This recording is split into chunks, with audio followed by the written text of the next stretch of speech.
Бојан Јовановски ноќта ја поминал на интензивна нега во болницата 8 септември. Ова за Телма го потврдува и неговиот адвокат Сашо Дуковски, кој вели дека нема повеќе информации за неговата здравствена состојба.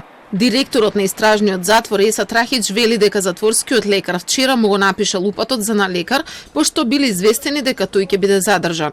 За сега е неизвестно до кога ќе има лекарски третман. Од болницата само Кусо одговараат дека се испитува здравствената состојба на пациентот. Лицето БЈ е хоспитализирано во нашата установа заради спроведување контролни прегледи по медицина базирана на докази.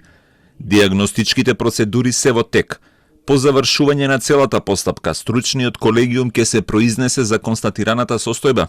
Во меѓувреме адвокатот на Јовановски вели дека размислува за да го повлече барањето за јавна седница, на која треба да се одлучува по жалбата за притвор. Според Дуковски, ако состојбата му е влошена, тогаш Боки 13 не може да присуствува на седницата.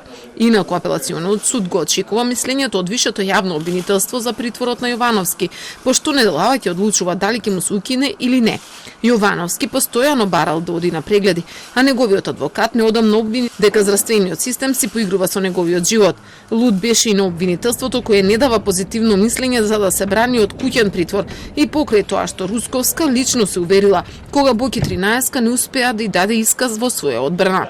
Инаку од тројцата обвинети во случајот рекет, само Јовановски остана со мерка притвор, додека Катица Јанева и Зоран Милевски Кичеец се бранат од домашен притвор. Стартот на судењето е закажан за на 3 декември.